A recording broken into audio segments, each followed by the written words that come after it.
Imagine you were alive back in the 1980s and were told that computers would soon take over everything, from shopping to dating and the stock market.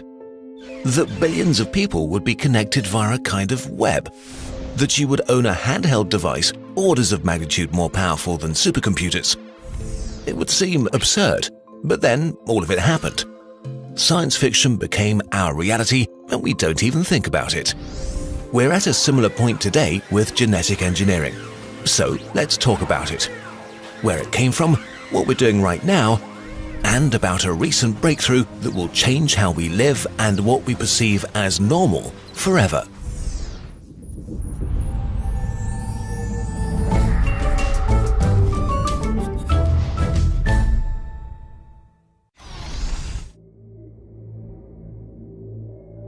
Humans have been engineering life for thousands of years. Through selective breeding, we strengthened useful traits in plants and animals. We became very good at this, but never truly understood how it worked, until we discovered the code of life, deoxyribonucleic acid, DNA, a complex molecule that guides the growth, development, function, and reproduction of everything alive. Information is encoded in the structure of the molecule. 4 nucleotides are paired and make up a code that carries instructions. Change the instructions and you change the being carrying it. As soon as DNA was discovered, people tried to tinker with it. In the 1960s, scientists bombarded plants with radiation to cause random mutations in the genetic code. The idea was to get a useful plant variation by pure chance. Sometimes it actually worked too. In the 70s, scientists inserted DNA snippets into bacteria, plants, and animals to study and modify them, for research, medicine, agriculture, and for fun. The earliest genetically modified animal was born in 1974, making mice a standard tool for research, saving millions of lives. In the 80s, we got commercial. The first patent was given for a microbe engineered to absorb oil. Today, we produce many chemicals by means of engineered life, like life-saving clotting factors, growth hormones, and insulin, all things we had to harvest from the organs of animals before that. The first food modified in the lab went on sale in 1994, the Flavor Saver tomato, a tomato given a much longer shelf life via an extra gene that suppressed the buildup of a rotting enzyme. But GM food and the controversy surrounding them deserve a video of their own. In the 1990s, there was also a brief foray into human engineering. To treat maternal infertility, babies were made that carried genetic information from 3 humans, making them the first humans ever to have 3 genetic parents. Today, there are super-muscled pigs, fast-growing salmon, featherless chickens, and see-through frogs. On the fun side, we made things glow in the dark. Fluorescent zebrafish are available for as little as $10. All of this is already very impressive, but until recently, gene editing was extremely expensive, complicated, and took a long time to do. This has now changed with a revolutionary new technology now entering the stage: Crispr. Overnight, the costs of engineering have shrunk by 99%. Instead of a year, it takes a few weeks to conduct experiments, and basically everybody with a lab can do it. It's hard to get across how big a technical revolution Crispr is. It literally has the potential to change humanity forever. Why did this sudden revolution happen, and how does it work? Bacteria and viruses have been fighting since the dawn of life. So-called bacteriophages or phages hunt bacteria. In the ocean, phages kill 40% of them every single day. Phages do this by inserting their own genetic code into the bacteria and taking them over to use them as factories. The bacteria try to resist, but fail most of the time because their protection tools are too weak. But sometimes bacteria survive an attack. Only if they do so can they activate their most effective antivirus system. They save a part of the virus DNA in their own genetic code in a DNA archive called Crispr. Here, it's stored safely until it's needed. When the virus attacks again, the bacterium quickly makes an RNA copy from the DNA archive and arms a secret weapon, a protein called Cas9. The protein now scans the bacterium's insides for signs of the virus invader by comparing every bit of DNA it finds to the sample from the archive. When it finds a 100% perfect match, it's activated and cuts out the virus DNA, making it useless, protecting the bacterium against the attack. What's special is that Cas9 is very precise, almost like a DNA surgeon. The revolution began when scientists figured out that the Crispr system is programmable. You can just give it a copy of DNA you want to modify and put the system into a living cell. If the old techniques of genetic manipulation were like a map, Crispr is like a GPS system. Aside from being precise, cheap and easy, Crispr offers the ability to edit live cells, to switch genes on and off, and target and study particular DNA sequences. It also works for every type of cell, microorganisms, plants, animals or humans. But despite the revolution Crispr is for science, it's still just a first-generation tool. More precise tools are already being created and used as we speak. In 2015, scientists used Crispr to cut the HIV virus out of living cells from patients in the lab, proving that it was possible. Only about a year later, they carried out a larger-scale project with rats that had the HIV virus in basically all of their body cells. By simply injecting Crispr into the rats' tails, they were able to remove more than 50% of the virus from cells all over the body. In a few decades, a Crispr therapy might cure HIV. And other retroviruses, viruses that hide inside human DNA like herpes, could be eradicated this way. Crispr could also defeat one of our worst enemies, cancer. Cancer occurs when cells refuse to die and keep multiplying while concealing themselves from the immune system. Crispr gives us the means to edit your immune cells and make them better cancer hunters. Getting rid of cancer might eventually mean getting just a couple of injections of a few thousand of your own cells that have been engineered in the lab to heal you for good. The first clinical trial for a CRISPR cancer treatment on human patients was approved in early 2016 in the US. Not even a month later, Chinese scientists announced that they would treat lung cancer patients with immune cells modified with CRISPR in August 2016. Things are picking up pace quickly. And then there are genetic diseases. There are thousands of them, and they range from mildly annoying to deadly or entail decades of suffering. With a powerful tool like CRISPR, we may be able to end this. Over 3,000 genetic diseases are caused by a single incorrect letter in your DNA. We are already building a modified version of Cas9 that is made to change just a single letter, fixing the disease in the cell. In a decade or two, we could possibly cure thousands of diseases forever. But all of these medical applications have one thing in common. They are limited to the individual and die with them, except if you use them on reproductive cells or very early embryos. But CRISPR can and probably will be used for much more: the creation of modified humans, designer babies, and will mean gradual but irreversible changes to the human gene pool.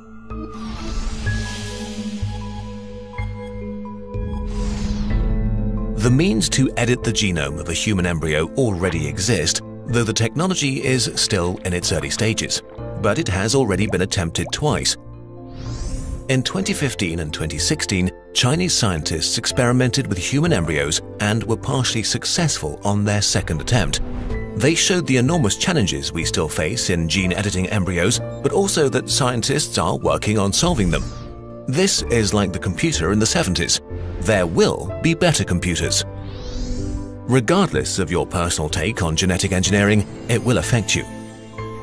Modified humans could alter the genome of our entire species because their engineered traits will be passed on to their children and could spread over generations, slowly modifying the whole gene pool of humanity. It will start slowly. The first designer babies will not be overly designed. It's most likely that they will be created to eliminate a deadly genetic disease running in a family.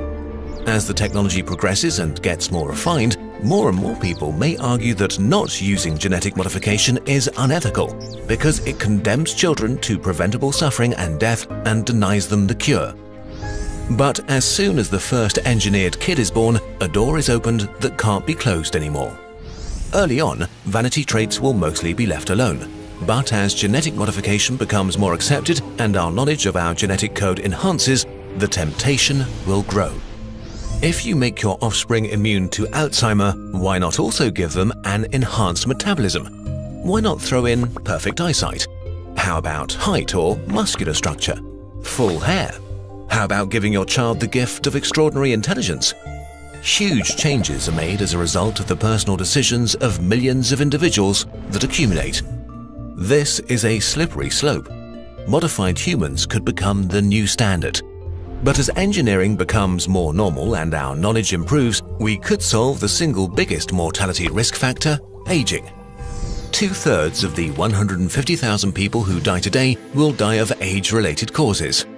Currently, we think aging is caused by the accumulation of damage to our cells, like DNA breaks and the systems responsible for fixing those wearing off over time.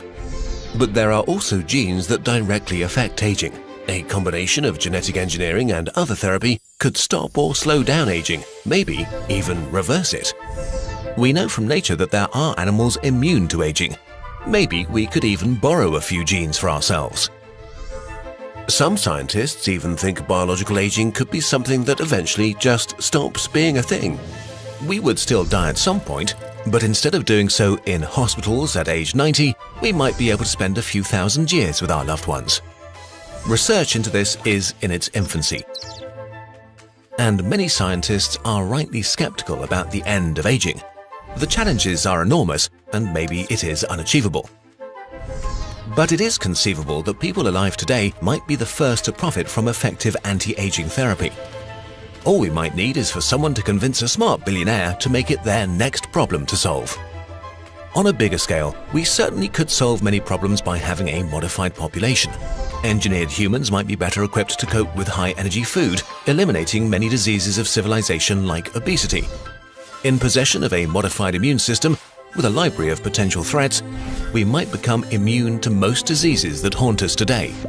Even further into the future, we could engineer humans to be equipped for extended space travel and to cope with different conditions on other planets, which would be extremely helpful in keeping us alive in our hostile universe. Still, a few major challenges await us, some technological, some ethical.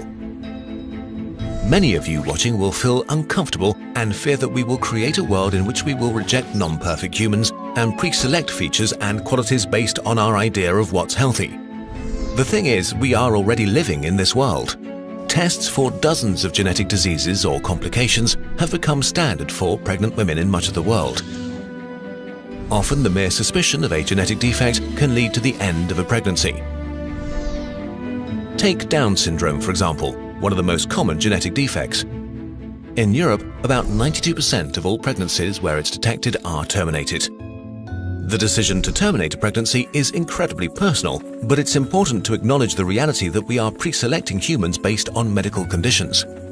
There is also no use in pretending this will change, so we have to act carefully and respectfully as we advance the technology and can make more and more selections. But none of this will happen soon. As powerful as Crispr is, and it is, it's not infallible yet. Wrong edits still happen, as well as unknown errors that can occur anywhere in the DNA and might go unnoticed. The gene edit might achieve the desired result, disabling a disease, but also might accidentally trigger unwanted changes. We just don't know enough yet about the complex interplay of our genes to avoid unpredictable consequences. Working on accuracy and monitoring methods is a major concern as the first human trials begin. And since we've discussed a possible positive future, there are darker visions too. Imagine what a state like North Korea could do if they embraced genetic engineering. Could a state cement its rule forever by forcing gene editing on their subjects? What would stop a totalitarian regime from engineering an army of modified super soldiers? It is doable in theory. Scenarios like this one are far, far off into the future, if they ever become possible at all. But the basic proof of concept for genetic engineering like this already exists today. The technology really is that powerful. While this might be a tempting reason to ban genetic editing and related research, that would certainly be a mistake.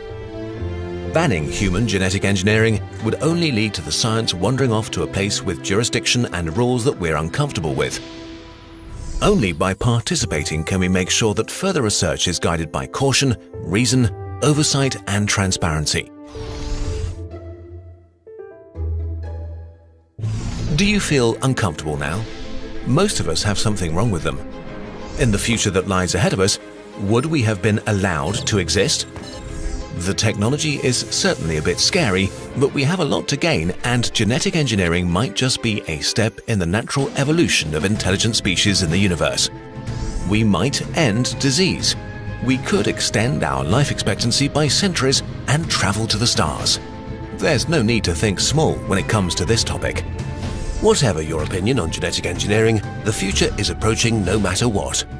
What has been insane science fiction is about to become our new reality, a reality full of opportunities and challenges.